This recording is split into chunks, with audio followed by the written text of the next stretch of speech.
First of the steamrollers today is a French roller. It spent its working life in Thailand, and in the 1980s was purchased by a collector in Melbourne.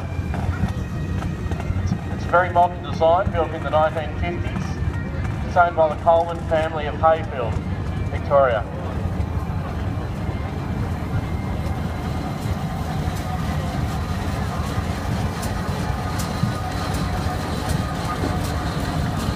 We have a little steam car, which is a Lycomobile. It's a new car. You can buy these cars in parts and they'll be sent out from England on a monthly basis. It's a replica of the Locomobile steam car which was built in America. The Locomobiles become very popular. There's quite a number of them successfully getting around the countryside.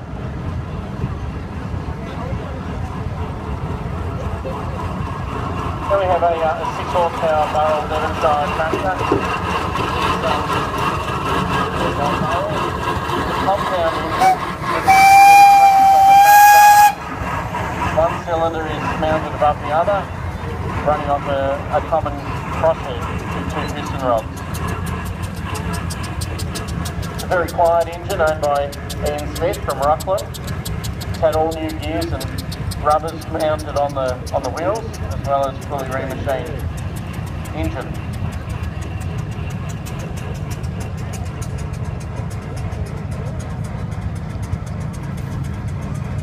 First of the Fowler engines is a large 8 horsepower stump puller. There's 5 of these exported to Australia to work on the Murrumbidgee irrigation scheme. This is just one of them. There were 3 in this area until recently. Moses is owned by the Hazelman family of Tongala, and it's an annual participant in the Echuca Steam Horse and Vintage Rally. Weighs about 15 tonnes on the rear axle.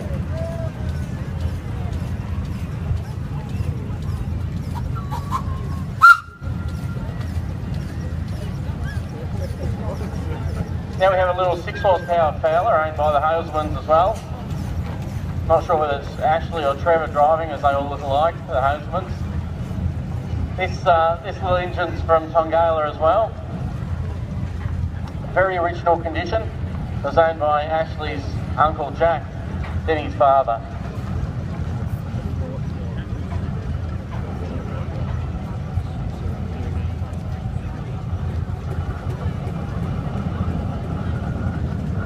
We have a big red McLaren traction engine here. This is an 8 horsepower engine. It's called a Hungarian engine. When these were built, they were trialled in Hungary for direct ploughing, and there's a number of these come out as well, and they were used on the Murrumbidgee irrigation scheme also. Many of these larger engines were imported by the Australian.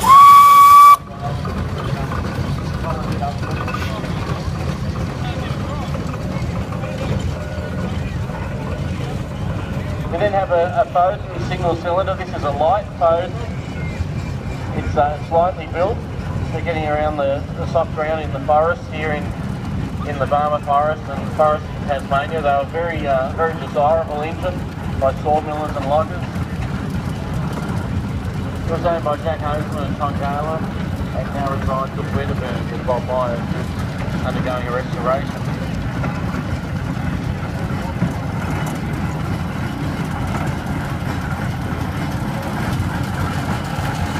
Now we have a little Wallace traction engine. This is the traction engine of the rally, built by David Anderson.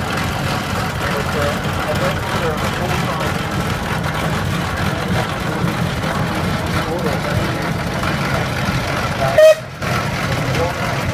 Move it around on a town trailer behind the car. They're a very desirable practical machine. Headland to Melbourne to play golf and then go to Echuca. Now we have the boys from Rushworth. This engine's operated by the Rushworth Traction Engine Trust. It's a Fowler traction engine which was worked by the Ristrom family. It's had a very interesting history. It's fallen through bridges, sheared off axles, and it was almost completely worn out before being tried to fix it up. Community racing sons and the Ristrom family now resides in the main street of Rushworth.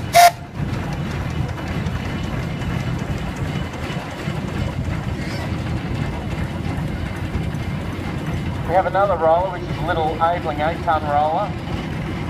At the time these rollers were built in England, there was a tax on steam rollers in Australia, so when it arrived it had tractor wheels on it, and the roller wheels would be, it arrived in Melbourne, the roller wheels arrived in Sydney to avoid paying the extra tax. The tractor wheels were then sent back to the UK.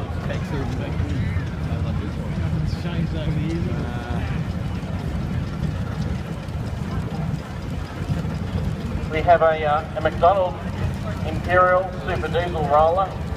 This roller is also in the hands of a group at Rushworth. It was in the park there for many years, and it's recently undergone a restoration with the support of the Bendigo Bank Community Branch in Rushworth. It's a diesel-powered roller, and it starts on compressed air. Under the driver's feet there's a riveted pressure vessel.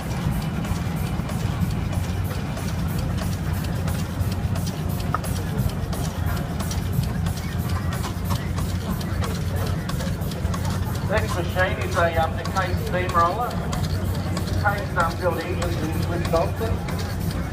They built 36,000 steam engines between 1869 and 1924.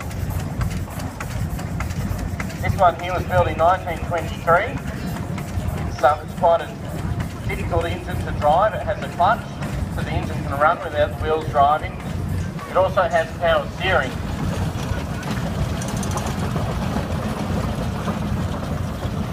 So the boys are learning how to drive it currently. See the engine running and the front wheels are turning. There's no steering wheel on board, just a toggle stick. So now you can go to the clutch and away it goes.